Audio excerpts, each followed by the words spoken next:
Members, welcome to this SSTU podcast.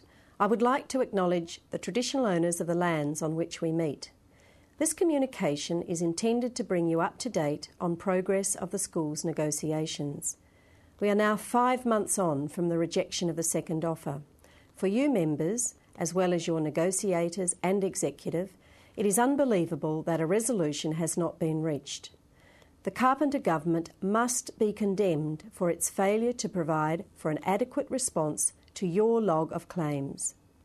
We have been meeting regularly with DET, both independently and under the guidance of the Commissioner. As DET had withdrawn the second offer in its entirety, the negotiations, which recommenced in January, have effectively begun from scratch.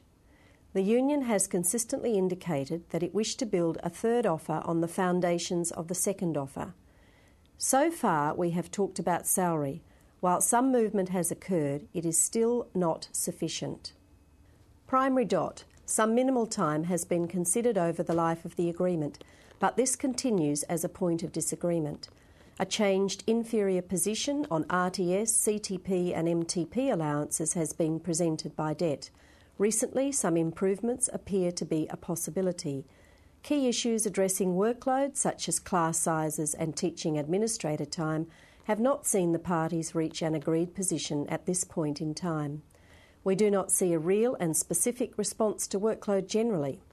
In fact, some new items on the table could be characterised as a further imposition of workload. Flexibility was discussed in the second offer. The proposition has been expanded by DET. You will have heard bits in the media about students working between campuses. This matter is being discussed in negotiations. The union is identifying the industrial impact of such activities in order to ensure protections are in place for members.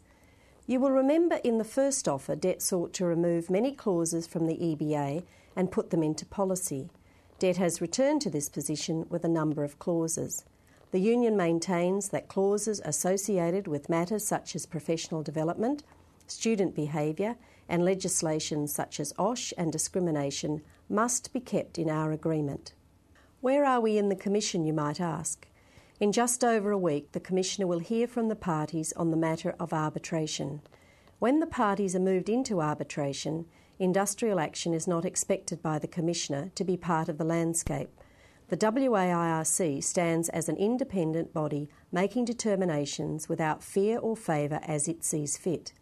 We believe in a matter of weeks it is highly likely we will be in arbitration.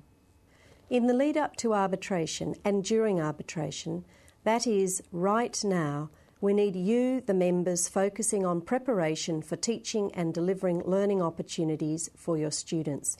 No unpaid voluntary work. Our union, your union, has thousands of members. Thousands of members have hundreds of thousands of relatives, friends and neighbours. We must use the power of our numbers to clearly explain to the community the essence of our claim and the importance of decent response if a quality education is to be guaranteed to our kids. We must use the power of our numbers to bring a message to the Carpenter government, Minister McGowan and other ALP politicians that a fundamental responsibility they have is to guarantee provision of quality education to our kids. An essential role of government is future planning for social and economic well-being of the state, and central in achieving that objective is a well-resourced education system staffed by appropriately qualified educators. A key instrument in meeting these responsibilities is the teaching profession. For an adequate and ongoing supply of teachers, delivery of decent salaries and decent working conditions must be a number one priority. Can you, every single member, work with your negotiators to achieve better outcomes in our EBA? You must be aware of and participate in the member activities. Promote these. Make arrangements to speak to your P&C and school council. Use your Term 2 P&C communication kit. Order in bundles of postcards to the Premier so you can distribute them to your school community for signing. Order in the community pamphlet to distribute to parents. Set up meetings with your local MP and use the branch worksite local politician lobbying kit. That's been sent to your union rep this term. Have letter writing sessions to MPs and use the MP kit for ideas. Join the campaign bus when it is in your neighbourhood.